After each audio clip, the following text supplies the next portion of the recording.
Thank you, Mr. Chairman. On this day 72 years ago, American, British, and Canadian troops had fought their way 10 miles inland of Normandy on the coast of France. It was the day after D-Day, which launched the Allies' forces' invasion to free Europe from the grip of the Third Reich. As our troops swept across Europe and into Germany, what they found would shock and appall the world. They liberated places like Dachau and Buchenwald, concentration camps where the Nazis sent unspeakable numbers of Jews to forced labor and many to their death. They also discovered, hidden away in churches and underground mines, countless works of art and other valuable cultural property that the Nazis had taken from their victims. These stolen treasures were not simply the spoils of war.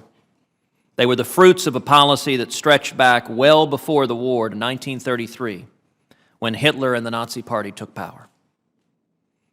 This policy called for the systematic discrimination and oppression of Jews and other groups whom the Nazis regarded as unacceptable according to their evil ideology. The Nazis enacted laws denying citizenship to Jews, segregating them from German society, banning marriages between them and Germans, and expropriating their property. The goal, of course, was to dehumanize the Jewish people, a process that led inexorably to the so-called final solution, the Nazi euphemism for the policy of extermination. After all, if a regime is willing to strip people of their citizenship, their homes, their businesses, their precious belongings, it is not much further of a step to expect that it may try to take their lives as well. And that's precisely what the Nazis did to the Jewish people on a horrific and unprecedented scale.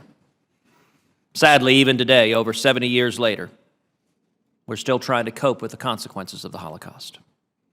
One consequence that we are here today to address is the Nazis' looting of hundreds of thousands of works of art and other cultural property in what has been described as the greatest displacement of art in human history.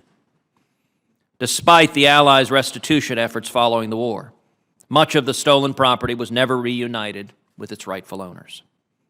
And over the years, often through sheer happenstance, many works found their way into American museums and galleries. The great dislocations caused by the Holocaust and a world war, followed by a Cold War that lasted another 50 years, made it difficult, if not impossible, for many Holocaust victims and their families to locate or prove the ownership of their stolen valuables. Records were lost or destroyed, some were inaccessible because of the Cold War, and many transfers of property went unrecorded on the black market. To undertake the Herculean task of tracking down lost possessions under these circumstances would have been a tall order, even for a family with the resources to do so. But many surviving families were left with nothing after the war, having narrowly escaped extinction. Many families were not emotionally and psychologically prepared for such an arduous undertaking.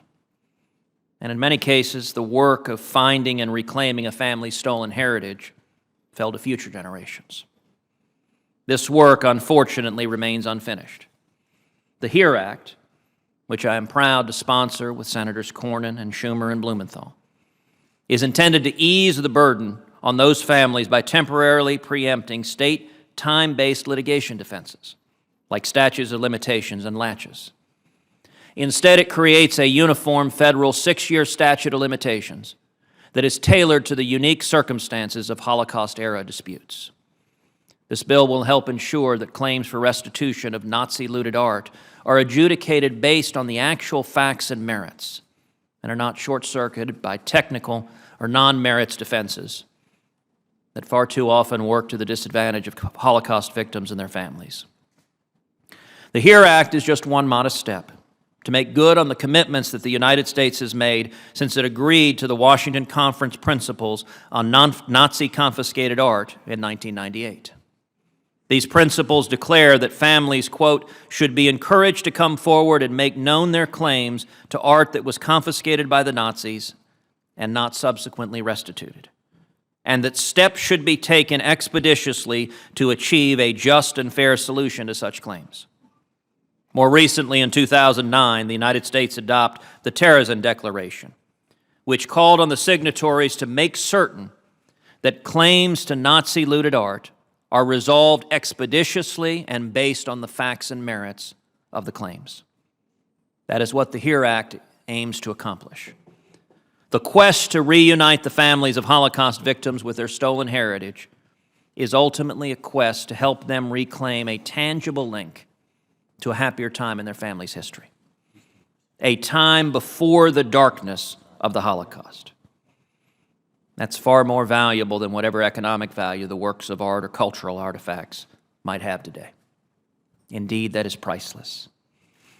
There are many issues on which the sponsors of this legislation, Senator Cornyn, Senator Blumenthal, Senator Schumer, and I, many issues on which we might disagree. But on this issue, I'm proud to see bipartisan cooperation coming together in defense of principles of justice. That's what this hearing is about, and I'm pleased to welcome the witnesses who are here to testify on these important issues.